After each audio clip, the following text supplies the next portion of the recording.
No, But yes, maybe. 3D Who knows? virtual sets, no.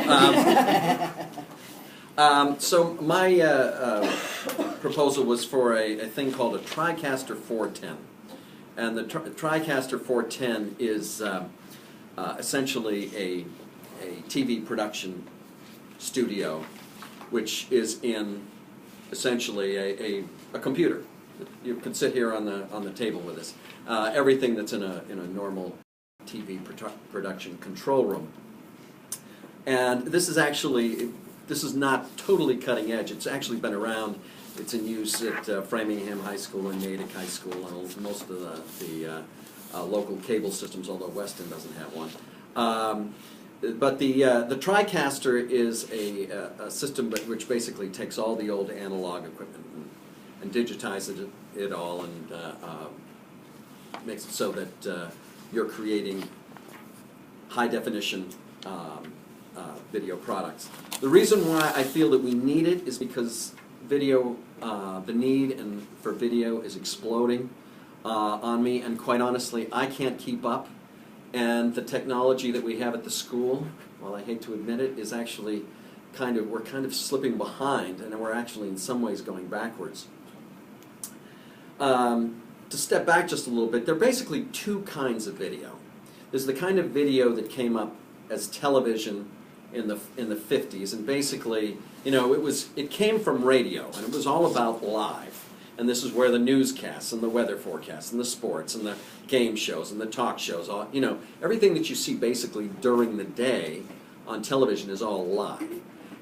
The other side of it came from film, and the idea that you'd shoot something and you would edit it and put it together. And those two, basically sometime around the 70s, started to merge. And what we have now is we have a system right now which, while we were trying to do both of these things, on about 2010, 2011, we started the technology that we had available to do the live stuff became so obsolete that it was pretty much abandoned. And it was abandoned because everything that we had was standard definition. You remember back 2008, all the TVs, all those little 640 by 480 image TVs were all replaced by high definition, like overnight. We had a nice live production studio that did that, but unfortunately, in today's world, when kids do something, they want it to look good. They want it to be the highest quality, and the new production equipment, and this equipment that we're talking about, actually outputs in ways that they want. The system that we had before was perfect for putting a video on a VHS tape or a DVD, but the reality is now productions really don't want to go those places. They want to go to YouTube. They want to go to MediaCast. And for us to work with the old equipment and adapt it and convert it and so forth, the conversion and the amount of work you need to go through to make any of that work, it has really become ridiculous. It takes longer to convert and to fight with this stuff than it actually does to make the productions. So this system basically, I'm going to hand it. I only have a few of these handouts. But what you can see on the front, in the bottom right corner, do I need another one? Bottom right corner is basically what it looks like. It's a couple of TV screens and a computer and a keyboard, and also in that screen is an interface which is optional, which I originally had in this grant, and I've taken it out for cost reasons because it costs about $5,000. And the reality is that you can make this thing work just fine without it. The difference is that that interface basically made it so that it was more like the old switches where you'd push a button and you would work the levers. Now you can work it without it, essentially using a mouse, choosing the button and essentially pushing the buttons on the screen. And having spoken to people that use it, and fortunately we've got a guy right in the school here who works in the media department, who actually uses this stuff on a weekly basis. He actually runs the media for TD Garden using a system. I use a system slightly higher than this, but it's the same thing. So the nice thing is we have somebody in the building actually that really knows how to use it, which is great. And he's a fabulous teacher. And he's a fabulous teacher. Yes. And he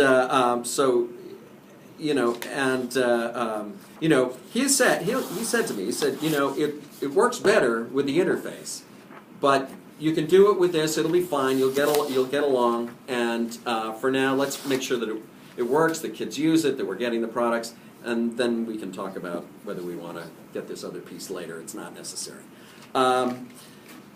Well, I'm just going to turn my computer around, and once again, everybody's going to try and look at a tiny little computer. This is a thing called a virtual set. And I'll start this playing. And what we have is we have a fellow who is looks like he's standing at this beautiful set. He's got a monitor. He's got beautiful lighting and so forth. The reality is he's not really there. He's standing in front of a green screen, just like we have in the video room. They actually have a whole selection of these, so that different productions look different ways.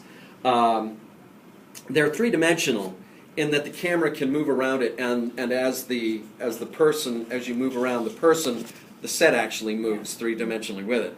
I was amazed. I had went out with Mr. Parker one night, and we were talking about it. We were actually sitting over in a sports bar over in and we were watching Sports Center, and I looked up and I said, "Do you realize that those guys aren't actually sitting on that set with all those?" And he was like, "That's what they are." And so a lot of the stuff, whether you're watching Meet the Press or you're watching the NFL Today, are done on these kinds of sets.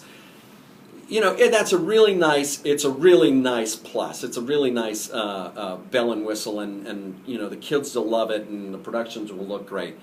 It's not the main reason why I feel that we need this, though. I feel that we need to be able to do live production, which we really can't do. All we can do now is shoot and edit, which is very time-consuming. And one of the biggest problems is high definition takes up an enormous amount of computer space. And when you start trying to do 3 and 4 camera shoots, like shooting the musical or shooting the graduation, you start working into hundreds of gigabytes of space before you start to edit it. And as you edit it, if you put any special effects with it, working with that, it actually multiplies to the point where if I were to shoot the school musical this year, I would have to take a computer and take it out of circulation in my classroom because I would fill it with the production for the show, and I would still have to output some of it to another computer to make it work. That's how much computer space it takes. So the beauty of doing something live is that rather than having 4 times the amount of data plus all the rendering and so forth that goes with it, it's all live. You only got one stream of data. So that's the first thing, just as a practical matter. Second of all, it's immediate. It's real time. You go in, you shoot the show, and at the end of the show, you have it. That we can't do, and those of you that I did the Weavesey commercial for, and you waited for months to get it back before we could get it edited.